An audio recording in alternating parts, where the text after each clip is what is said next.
안녕하세요. 오늘 2015 개정 미술 교과서 지도서 26강을 진행하겠습니다. 오늘 해야 될 주제는 엘리아슨과 그다음에 파르미자노하고 스밀레, 그다음에 허스트, 그다음에 클레, 켈리, 이완, 막스빌 등등 모두 적을 수는 없어가지고 요 정도로 보시고 바로 보시죠.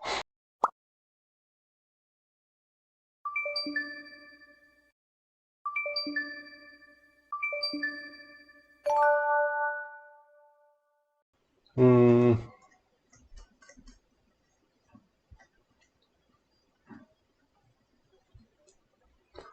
우선은 엘리아손이 나오죠. 엘리아손이 나오는데 음, 이 날씨 프로젝트로 되게 유명한 작가입니다. 그래서 이제 노란 전구가 있는데 이제 노란 전구를 가지고서 우리가 이제 그 가상의 실제 그 날씨는 아니지만 그걸 사람들한테 어떤 그 공간 자체를 이제 착각을 일으킬 정도로 되게 흡사하게 만드는 작품이라 볼 수가 있죠.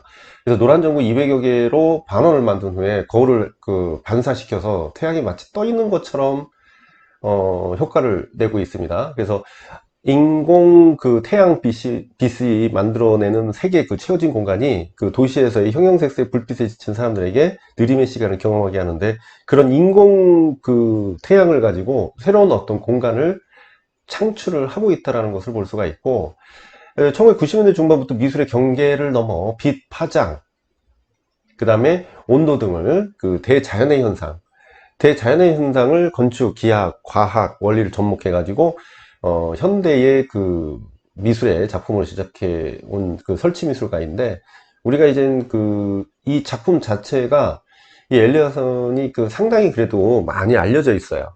그래서 대자연에 대한 어떤 기후, 그 우리가 이제는 그 나타나는 그런 기후적인 현상, 그런 것들을 가공해서 임의적으로 인공으로 표현을 하고 있다는 것이 사람들이 그 공간에서의 어떤 새로운 체험적 요인으로 접근을 하게 됩니다.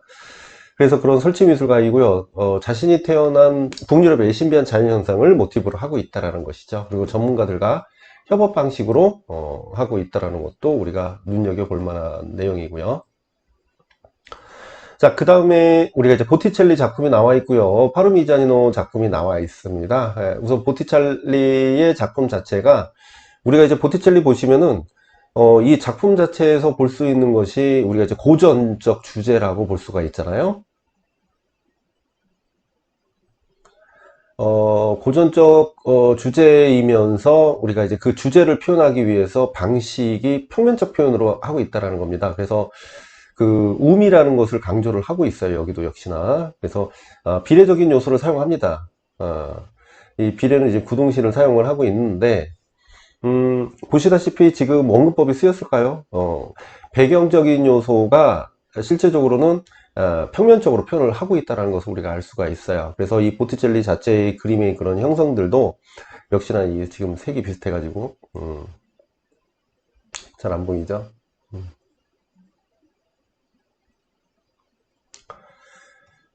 지금 이 비례적인 것은 이 목의 길이라든가 어깨선이라든가 이런 것들이 좀 과장되게 표현됐다고 하지만은, 그래도 우미를 위해서 요 정도의 과장이 표현되고 있죠. 그리고 실제적으로는 여기에 있는 그 대상들이 공중에 부유하는 느낌으로 표현을 하고 있는데, 잘은 보이지 않지만 윤곽선을 강조하고 있어요. 지금 윤곽선, 이걸 흔히 뭐라고 하냐면 저부조의 효과라고 하죠. 저부조의 효과라고 얘기를 하고 있습니다.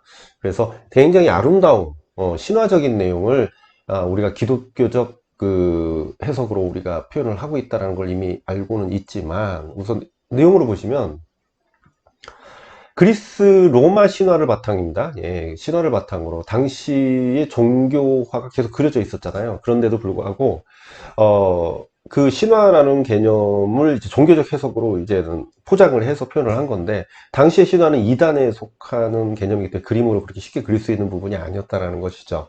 그래서 그를 바탕으로 한 작품인데, 물거품에서 탄생한 미의 여신 비너스를 바람의 신 부부가 해안으로 밀어 보내고 있는 상황이고요. 비너스는 실제 여인이 아닌 작가의 내면에 잠재되어 있는 이상적인 여성상이죠. 그래서 부드러운 곡선과 섬세한 세부 묘사로 묘사가 됐고, 그 다음에 그림의 가로 세로 길이뿐만 아니라 그림 가운데 등장하는 비너스의 몸체에도 이상적인 아름다운 수학적 황금비를 적용했대요. 근데 우리가 이것은 알아야 될 게 뭐냐면, 비너스 같은 경우는 우리가 보통 르네상스를 이상적 사실주의라고 하는데, 기본적으로 우리가 7등신에서 8등신으로 이제 진행되는 것을 볼 수가 있어요. 그런데 9등신 같은 경우, 혹은 10등신이라고도 얘기를 하는 경우가 있는데, 그것은 약간 어떤 우미를 위한 과장된 비례 비율이라고 볼 수가 있습니다.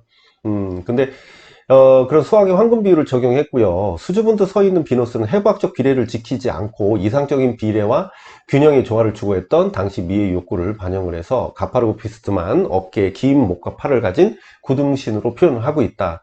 그래서 우리가 이제 고전 주제를 강조하기 위해서 이런 식으로 표현을 하고 있다라는 것을 일반적인 르네상스 작품과는 서로 비교가 돼야 됩니다. 그래서 더군다나 이제 파르미자노 같은 경우도 우리가 비교가 될 수가 있는데, 인체 비례를 길쭉하게 표현한 작품인데요. 인간의 그 이상적인 비례, 그래서 이상적인 비례와 조화를 거부를 하고 있다는 거죠. 그래서 부자연스럽고 과장된 비례를 추구했던 당시 미술계의 시대상을 알아볼 수가 있죠. 그래서 우리가 이제 르네상스에서 이제 후기 르네상스, 다시 말하면 매너리즘의 그 기반은 어떤 시대적 상황을 볼 수가 있고요.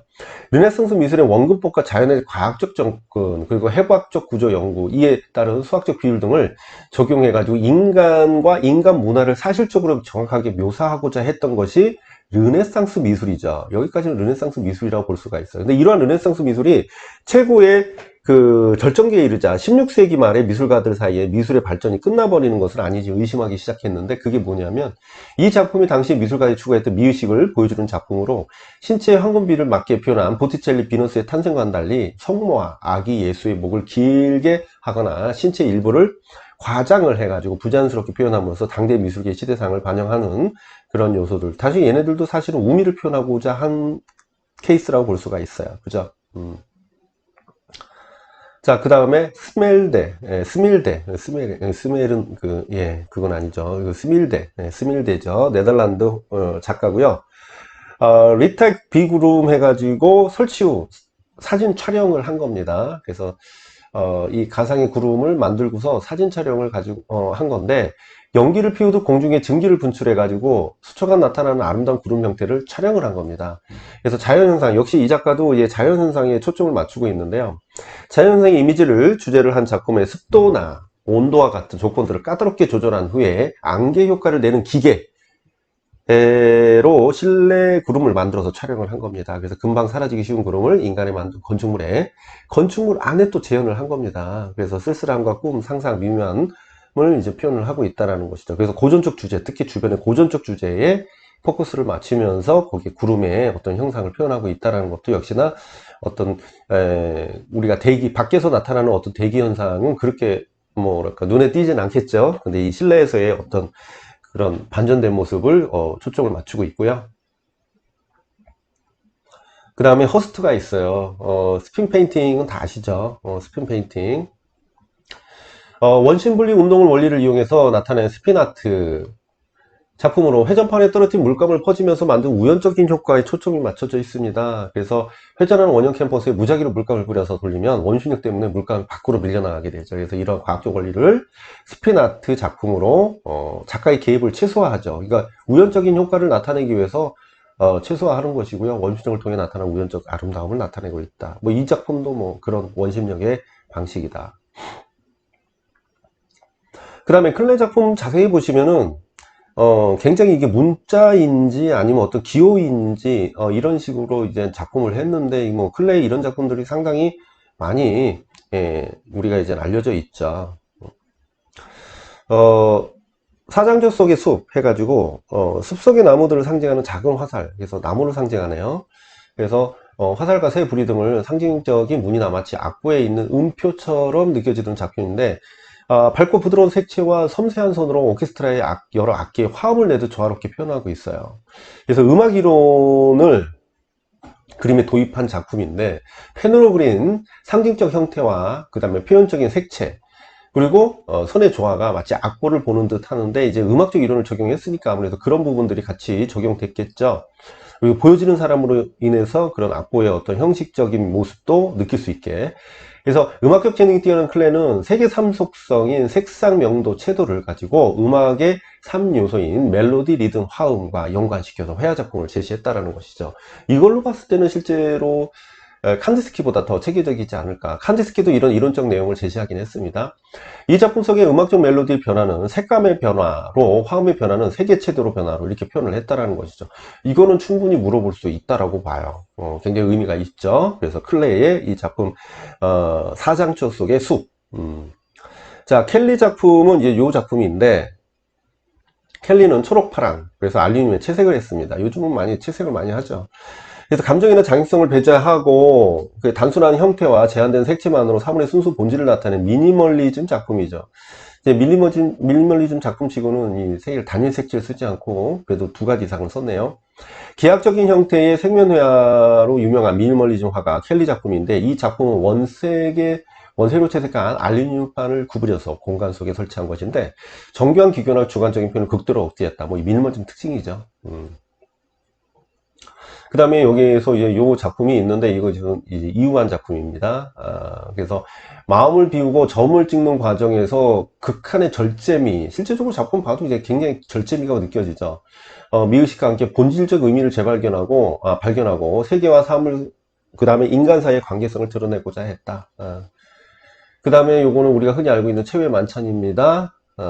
그래서 12명의 제자를 4그룹으로 나누어 배치를 하고, 평면의 모서리에 연장한 선이 중앙에 앉아있는 예수 이마에 모이도록 1.2시 작품으로 볼 수가 있고요. 르네상스 시대 신중심이 아니라 인간중심 시대였다라는 것을 볼 수가 있고요. 레오나르도 다빈치는 3차원 입체를 2차원 종이에 정확하게 그리기 위해서 기하학적인 개념으로 표현을 했다. 그 다음에 김홍도 팔레터, 이제 뭐 그 LG에서 이런 걸 가지고 응용해서 뭐 저기 뭡니까 그 작품을 광고를 만드는 것들. 류호열 작가 바움, 그래서 컴퓨터 프로그램을 이용해서 제작한 영상 작품입니다. 그래서 현실에 있을 수 없는 종이로 만든 나무 잎사귀가 계속해서 바람에 휘날리고 뭐 이런 식으로 이제는 뭐 그래픽 영상 작품으로 본 거고, 그 다음에 막스빌이 나오네요. 막스빌은 기출에서도 한번 거론됐기 때문에 한번 뭐 이야기를 하고 싶었었는데 여기 나오니까 한번 보고 가죠. 자, 끝없는 표면 해가지고 청동으로 제작했고요. 메비우스 띠는 독일의 수학자 메비우스가 발견한 것이죠. 그래서 안과 밖에 경계가 없고요. 처음 시작한 지점에서 출발해서 계속 나아가다 보면 본래 자리로 돌아오게 되는 개념이죠. 빌은 이러한 수학적 메비우스 띠에 나타난 원리를 어떻게 미술에 적용했다, 이렇게 봅니다. 그래서 끝없는 순환의 의미를 담아 조각작품으로 나타냈고요.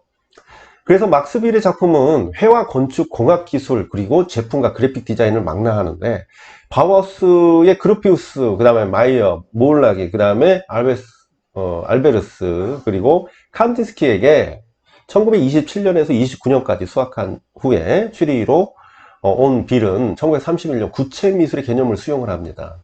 반데스부르크의 구체미술 개념을 수용합니다. 그의 진로를 확신하게 되면서 테오 반데스부르크는 죽기 11개월 전인 1930년 4월에 완벽하게 조절된 수학적 구성을 바탕으로 하는 절대적 명료성의 보편적 예술을 주창하며 구체미술의 선언문을 공식화하게 되죠.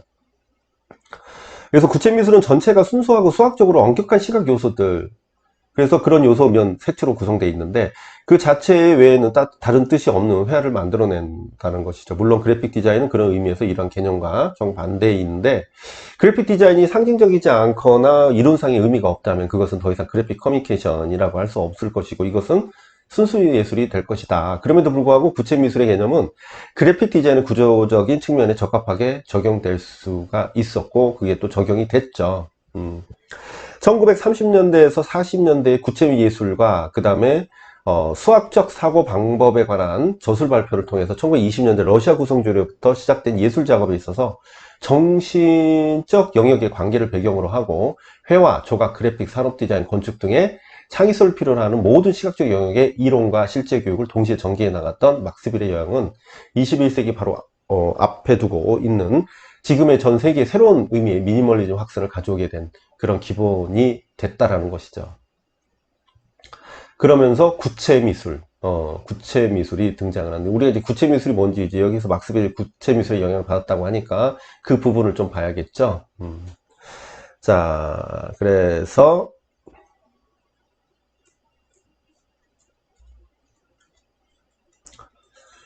자, 구체미술은 네덜란드 만데스부르크에 의해서 추상미술을 언급하면서 등장한 용어입니다. 그의 정의에 따르면 구체미술은 자연에 뿌리를 두지 않은 대신에 미술 자체의 형식적 속성에 기하게 바탕을 둔 미술을 의미합니다. 그래서 여기서 회화의 형식적 속성은 색채와 형태, 조각에서 형식적 속성은 양각과 윤곽을 가리킵니다. 요것만 체크해 놓읍시다. 근데 이걸 이렇게 구체적으로 제시하고 있는데 사실은 조용유사 원리가 제일 정확하다라는 뜻이에요. 그래서 반데스부르크는 한 가닥의 선, 하나의 색채, 하나의 면 이상으로 구체적인 게 있을까라고 하면서 여자, 그 다음에 나무, 소 등은 자연의 존재로서의 분명 구체적이지만 회화적 존재로서는 면이나 선보다 훨씬 추상적이라고 얘기해. 오히려 선과 면, 조형 요소가 더 구체적이라고 얘기를 합니다. 그래서 관념적인 막연한 환영이라고 말하면서 추상미술, 추상화 대신에 구체미술, 구체화의 명칭을 제안했어. 그래서 추상화도 내내 같은 개념이지만 얘네 그 바데스부르크는 구체미술이란 말을 쓰기를 원했어요. 그래서 이 용어는 1933년 독일의 미국에 이주한 엘버스와 막스 빌이 구체미술을 전파하려고 노력한 결과 2차 세계대전 전후로 널리 통용되기 시작을 했고요. 1936년 빌은 자신의 작품에 구체미술이라고 용어를 적용합니다. 그래서 막스 빌은 구체미술과 연관성을 크게 두고 있어야 됩니다. 객관성을 추구하는 구체미술에서 미술가의 개인적인 터치가 감춰지기 때문에 미술 작품이 사람이 아닌 기계가 제작한 것처럼 보이기도 하죠. 그래서 구체미술은 1950년대 이후 더 관심의 대상이 되지 못했으나, 그러니까 미니멀이 등장하기 전까지, 그래서 미술품이 사회적 문제나 개인의 감정을 표현하지 않더라도 미술 작품 자체로서 독립적 가치를 지닌다는 기본 입장은 미술계에 커다란 영향을 끼치게 되죠. 그래서 생면회화, 그리고 오바트 등 구체미술과 직간접적으로 관련이 있다고 볼 수가 있어요. 그래서 우리가 구체미술 자체의 의미가 잘 정리가 돼 있으니까 이걸 응용해서 잘 정리를 해 놓으시면 좋을 것 같습니다. 그리고 뭐 멕시코에 뭐 나의 집 너의 집 해가지고 주변 환경과 조화를 이루는 시설물 해가지고 시구 갈 수 있는, 소통할 수 있는 공간이라고 하죠. 그 다음에 클라인슈미트 해가지고 뭐 발전소를 이런 식으로 꾸며놨네요. 자, 그래서 여기까지 보겠습니다. 네, 중요한 내용 많이 나왔죠?